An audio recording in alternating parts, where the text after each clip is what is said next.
Hello students, good morning. This is Ankit Jaswal. Students, today we are going to start a new chapter in our English book. In Unit 5, there is a poem named The Last Bargain. So today we are going to read this poem and know what has the poet tried to uh, say in this poem. Alright, so let's start. First of all, you must know the meaning of bargain. सो बच्चों, bargain का meaning क्या होता है? आप लोग market वगैरह जाते होंगे तो मैं आपको एक आपकी लैंग्वेज में समझाता हूँ, जिसे कहते हैं मोल भाव करना। तो उसे बार्गेन करते हैं वैसे तो, लेकिन बार्गेन का एक और मतलब होता है, जब आप कहीं पे आप लोग जॉब वगैरह के लिए जाते हो तो जॉब के लिए अप्लाई करने को भी बार्गेनिंग के तौर पे देखते हैं। ठीक है, तो अब जॉब करने के लिए गए तो कुछ कंप्रोमाइज़ वो बोलेगा करने को, कुछ कंप्रोमाइज़ आप बोलोगे करने को, तो that is a kind of bargain. So okay, देखते हैं कि ऐसा क्या था कि नौकरी के लिए बार्गेनिंग कर रहा है। जो पोएट है वो एक्चुअली उसको नौकरी चाहिए, बट उसकी शर्त ये है कि वो फ्रीडम मांगता है, मतलब आज़ादी चाहिए उसको। ऐसा नहीं है किसी की पावर में रह के, किसी के पैसों पर रह के कोई उस पर हक ना जमा पाए, अधिकार ना जमा पाए, वो ऐसी नौकरी चाहता है। ठीक है, तो जहाँ पे वो खुद का मालिक हो, as a kind of volunteer, तो वो उस तरह की नौकरी चाहता है। तो क्या क्या बार्गेनिंग करनी पड़ती है, कैसे कैसे उसको प्रॉब्लम्स फेस आ रही है, तो ये पोएम के थ्रू उसको बताया गया है। ठीक है, सो इस पोएम के जो राइटर हैं, सॉरी पोएट हैं, रविंद्रनाथ टैगोर सर हैं। आप सब जानते हैं Rabindranath Tagore is a great poet, जिन्होंने गीतांजलि लिखी थी। और रविंद्रनाथ टैगोर ने ही जो है हमारा राष्ट्रगीत, यानी कि सॉरी राष्ट्रीय गान जनगण मन भी लिखा हुआ है। तो चलिए स्टार्ट करते हैं। देखिए, a bargain is an agreement in which both parties promise to do something for each other. कह रहा है एक बार्गेन होता है, सौदा होता है, जिसमें दोनों पार्टियां क्या करती हैं, एग्रीमेंट करती हैं, यानी कि एक दूसरे पर सहमति जताती हैं कि हाँ इतने पे ही तय हो गया मामला। तो देखिए, कोई काम ढूंढ रहा है, लुकिंग फॉर वर्क, नौकरी ढूंढ रहा है।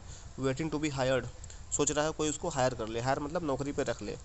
ठीक है, तो वो क्या करता है, स्ट्राइक्स अ बार्गेन, वो सौदा करता है, लेकिन बार बार उसको मालूम चलता है कि ये वर्थलेस है, मतलब ये बेकार है, उसके काम की नहीं है। तो वो दोबारा ट्राई करता है, फिर से उसको पसंद नहीं आता। आखिरकार क्या होता है, लास्ट बार्गेन में वो नौकरी पे रख लिया जाता है। ठीक है, और उसके बदले में उसको कुछ नहीं मिलता। ठीक है, तो चलिए देखिए किस तरह की नौकरी है ये। सबसे पहले देखेंगे, come and hire me. Come and hire me, I cried while in the morning. कह रहा सुबह सुबह का टाइम था, मैं बोला कि आओ मुझे नौकरी पे रख लो। रविंद्रनाथ टैगोर देखिए, है ना, ये अपने आप को दिखा रहे हैं कि मैं सुबह सुबह चिल्लाया कि भैया मुझे नौकरी पे रख लो। I was walking on the stone paved road. Stone paved मतलब होता है पथरीले रास्तों पे। कह रहा है मैं पथरीले पथरीले रास्तों पे टहल रहा था, चल रहा था, और मैं चिल्लाया कि कोई मुझे नौकरी पे रख लो, मैं जॉबलेस हूँ, अनएम्प्लॉयड हूँ, यानी कि बेरोज़गार हूँ, मुझे नौकरी पे रख लो, नौकरी पे रख लो। स्वॉर्ड इन हैंड, स्वॉर्ड मतलब होता है तलवार, हाथों में तलवार लिए। द किंग केम इन कैरियोट, कैरियोट मतलब रथ, तो हाथों में तलवार लिए तभी एक राजा अपने रथ में आया। मैं चिल्ला रहा था, पतले रास्तों पर चलते हुए बोल रहा था भैया कोई मुझे नौकरी पे रख लो, नौकरी पे रख लो, तभी अपने हाथ में तलवार लिए अपने रथ में एक राजा आया। He held my hand and said, उसने मेरा हाथ पकड़ा और कहा, आई will hire you with power, मैं तुम्हें अपनी ताकत के जरिए, मेरे पास बहुत ताकत है, बहुत पावर है, उसी ताकत के जरिए मैं तुमको नौकरी पर रखता हूँ। ठीक है, but his power counted for not. Not मतलब होता है शून्य, जिसका कोई मतलब ना हो, बेकार हो। ठीक है, लेकिन जिसको पावर था वो किसी काम का नहीं था, शून्य था। And he went away in his chariot, तब पोएट कहता है उसकी पावर जो थी वो किसी काम की नहीं थी, बेकार थी, दिखावे के लिए थी। और अगर वो मुझे नौकरी पर रखता तो बार बार अपनी पावर की धमकी देकर मुझे क्या करता, परेशान करता। कहता चलो मैं तुम्हें नौकरी पर रखा है, मेरे पास बहुत पावर है, हो सकता है आज पावर की वजह से मुझे नौकरी पर रख रहा है, कल को हो सकता है वो मुझे अपनी पावर की वजह से मार भी दे या कुछ भी कर दे मेरे साथ। इसीलिए उसकी पावर जो है बेकार है, और मैं चाहता हूँ कि मैं उसकी पावर के बलबूते ना रहूँ, बल्कि फ्रीडम रहे, आज़ादी रहे मेरे पास, इसीलिए मैं उसकी नौकरी नहीं करूँगा। और जब मैंने उससे ये बात बोली तो ही went away in his career, तो वो अपने रथ में चला गया। In the heat of mid day the houses stood with shut door. अब देखिए खूब भरी दोपहर है, बहुत धूप है, मिड डे है। The houses stood with shut doors, जो घर हैं वो शट डोर, दरवाजे बंद हैं वहाँ पर। आई वेंडर्ड अलॉन्ग द, सो भरी दोपहर है, और हाउस जो है वहाँ के दरवाजे सारे क्या हैं, बंद है। भाई दोपहर गर्मियों के टाइम पे दरवाजे बंद होते हैं, as you all know. I wandered along the crude lane. Wander मतलब टहल रहा था इधर उधर। तो पोएट कहता है भरी दोपहर थी, गर्मी का दिन था, मैं इधर उधर टहल रहा था।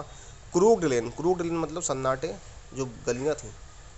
लेन means I wandered along the crude lane, सन्नाटी गलियों में टहल रहा था। An old man came out with his bag of gold. An old man, एक बूढ़ा व्यक्ति, came out with his bag of gold. अब बैग में क्या है, गोल्ड। गोल्ड लेकर तभी एक बूढ़ा व्यक्ति आता है। ही पॉन्डर्ड एंड सेट। अब देखिए पॉन्डर, पॉन्डर PONDER, ठीक है ना।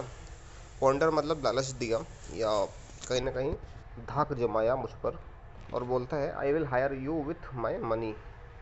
He has a lot of money, बहुत सारे पैसे हैं। जैसा कि आप देखो, जब गलियों में घूम रहा हूँ, मतलब चारों तरफ दरवाजे बंद हैं, गर्मी का मौसम है, तभी एक बूढ़ा व्यक्ति जो अपने बैग में खूब सारा सोना लेकर आता है, धाक जमाते हुए बोलता है कि भैया मेरे पास बहुत सारे पैसे हैं। I have a lot of money and I will hire you with my money. मेरे पास बहुत सारे पैसे हैं, सोने चांदी सिक्के जवाहरात सब हैं, और ये धन दौलत मेरे पास बहुत सारे हैं। मैं इन्हीं धन दौलत की बदौलत तुमको नौकरी पे रखता हूँ, चलो। So he weighed his coins one by one. उसने अपने सारे सिक्कों को एक एक बार वजन किया, तौला। बट आई टर्न अवे, लेकिन मैं वहीं से वापस चला आया, मैं उसका नौकर नहीं बना। What was the reason? Reason because he wanted freedom, ठीक है। तो फ्रीडम चाहिए थी, जो कि फ्रीडम का रीज़न ये था कि अगर मनी से उसको हायर कर लेगा तो कल कल को वो मनी के ज़रिए कुछ और भी करवा सकता है। तो यहाँ पे भी फ्रीडम थी नहीं पोएट के पास, तो इस बार उन्होंने मना कर दिया। अब देखिए फिर आगे, इट वॉज इवनिंग। अब पहले सुबह था, अब दोपहर की सुबह में किंग आया था। मॉर्निंग में किंग आता है, ठीक है। और आफ्टरनून में कौन आया था? आफ्टरनून में आया था वो ओल्ड मैन, ठीक है। अब देखिए इवनिंग की बात है, तो इवनिंग में, इट वॉज इवनिंग, शाम की बात थी। The garden has was all flower. Has मतलब जो फुलवाड़ियाँ होती हैं वो सारी की सारी क्या थी, सब महक रही थी, ठीक है। चारों तरफ फूल ही फूल खिले हुए थे।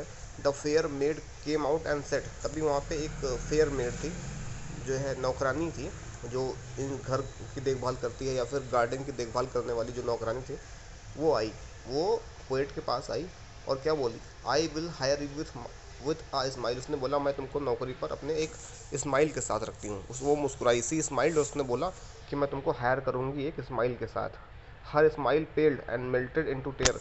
तभी वो मुस्कुराते मुस्कुराते क्या हुआ, रोने लग गई। पेल्ड मतलब वो पहले थोड़ा सा मुरझाई, और फिर उसके जो मुस्कुराहट थी वो मेल्ट हो गया, पिघल गया टीयर्स, यानी कि आंसुओं के रूप में। यानी वो हंसते हंसते धीरे धीरे रोने लगी। यानी कि उसमें she had a pain in her voice. उसके जो वॉइस में थोड़ा सा पेन था, दर्द था, कोई बात रही होगी जो वो while smiling she started crying, alright. So and she went back alone into the dark. और उसके बाद इतना कहते कहते जब मैंने उसे मना कर दिया तो फिर से अकेले अंधेरे में चली गई, ठीक है। The sun glistened on the sand. तभी जो सूरज था वो बिल्कुल डूबने के कगार पे था, तो ग्लिसन चमक रहा था सैंड पर, बालू पे चमक रहा था। यानी सनसेट का टाइम था, सूरज जो है वो बालू पे चमक रहा था। And the sea waves broke way widely. और जो सी वेव्स थी, लहरें थी समुद्र की, वो क्या है, वो बहुत तेज़ी से हिलोरे मार रही थी, ठीक है। A child sad playing with shells. और वहीं पर एक बच्चा सेल्स के साथ खेल रहा था। सेल्स मतलब क्या होता है, जो आप देखते होंगे बालू वगैरह में सेल्स रहते हैं, है ना। तो उनको जो है उनके साथ खेल रहा था। ही रेज्ड हिज हेड। उसने अपना सर ऊपर किया। एंड सीम्ड टू नो मी। और ऐसा लगा जैसे वो मुझे जानता हो, ऐसा मुझे मालूम हुआ कि जैसे वो मुझे जान रहा हो। तो उसने बोला I hire you with nothing. मैं तुमको नौकरी पर रखता हूँ, लेकिन मेरे पास कुछ नहीं है। मैं तुम्हें नथिंग के मतलब बिना कुछ दिए नौकरी पे रखता हूँ। बस मेरे पास क्या है, मेरे पास हैप्पीनेस है, आज़ादी है और खुशियाँ हैं, ठीक है, सोल्डम है, या फिर कह लीजिए सॉलिट्यूड है। तो उसने कहा भैया मेरे पास कुछ नहीं है, लेकिन हाँ मैं तुम्हें खुश ज़रूर रख सकता हूँ। और पोएट तो यही चाहता था, वो चाहता था वो फ्रीडम में रहे, वो किसी के अधिकार या हक में ना रहे, कोई उस पर हक ना जमा पाए। तो इसी वजह से उसने क्या किया, फ्रॉम हैंस फॉरवर्ड, और तभी से वो बार्गेन, बच्चे का वो क्या हो गया, बच्चे का नौकर बन गया, यानी कि बच्चे के साथ बच्चे ने उसको हायर कर लिया।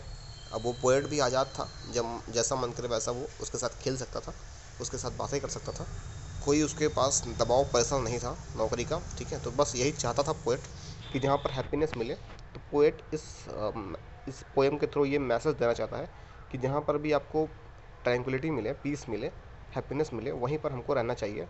ज़रूरी नहीं है कि आप पैसे पावर के चक्कर में आप ऐसी नौकरी ले लो जहाँ पर आपको खुद से अंदर से हैप्पीनेस मिले ही ना, तो उसका क्या फ़ायदा। आप भले ही कम कमाओ, ठीक है, लेकिन ऐसी जगह रहो जहाँ पर आपको आज़ादी हो, जहाँ पर आप खुश रह सको।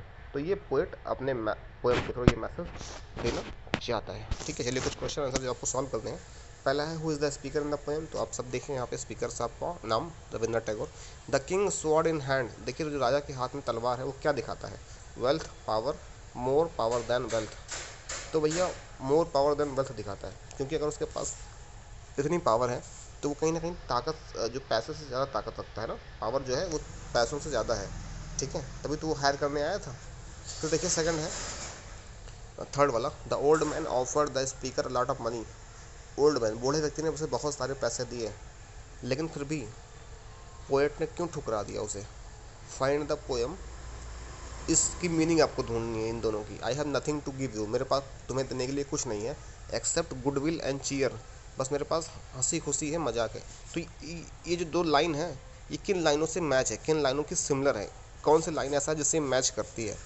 ठीक है ना, तो ये देखिए I hire you with nothing, यहाँ वाला ये जो पोएम है, ठीक है ना, ये लगता है मुझे। फिर देखिए her happiness was no more than sorrow in disguise, कह रहा जो उसकी खुशी थी वो बस कुछ नहीं बल्कि एक दुख था, उसके अंदर दुख भरा हुआ था, जो वो अपने मुस्कान के जरिए, मुस्कुराहट के जरिए शो कर रही थी, छुपा रही थी, अपने मुस्कुराहट के पीछे अपने दर्द को छुपा रही थी। तो किस लाइन में ये आपको देखने को मिलेगा। फिर थर्ड है, the Kings might was not worth much, जो राजा का जो पावर था, माइट मतलब पावर भी होता है, उसका पावर जो था वो बहुत अच्छी चीज़ नहीं थी, फ़ायदे का सौदा नहीं था। पावर पावर कोई अच्छी बात नहीं है ना, वो बेकार था। तो ऐसा कौन सा लाइन में आपको देखने को मिलेगा, तो मुझे याद आता है his power counted for not, है ना, तो ये आप उसको लिख लेंगे। फिर है how did the speaker feel after talking to the children on the bench, जब स्पीकर ने बच्चे से बात की बीच पे तो उसको कैसा लगा। सो स्पीकर को बहुत अच्छा लगा, ठीक है, और खुशी महसूस हुई, तभी तो वो हायर हो गया। सो बच्चों इतना आप लोग कर लेंगे। अब मैं आपको इसकी वर्ड मीनिंग और क्वेश्चन आंसर आपको प्रोवाइड कर दूंगा, ठीक है ना। अब हम नेक्स्ट में क्या करेंगे, ग्रामर स्टार्ट करेंगे। ग्रामर में हम बेसिकली आपको 1 या 2 चैप्टर्स करा दूंगा एक दिन में। थोड़ा सा सिलेबस भी थोड़ा सा छूट गया है तो वो कवर कर लेंगे हम लोग, डोंट वरी, ठीक है। सो आप लोग थोड़ा सा साथ देते रहिए। Okay, so that is all for today, have a good day ahead. One more thing, if you have any problem, query, doubt, किसी को भी कोई प्रॉब्लम है, डाउट है, कुछ पूछना है, कुछ जानना है, देन आप लोग मुझे व्हाट्सअप कर सकते हैं। आपके पास नंबर है मेरा, आप लोग व्हाट्सअप करिए, ठीक है, या फिर आप लोग कमेंट कर दिया करिए यहाँ पे, जैसा भी हो मैं आपको बता दूँगा, ठीक है। सो ठीक है, that is all for today, have a good day head, thank you so much.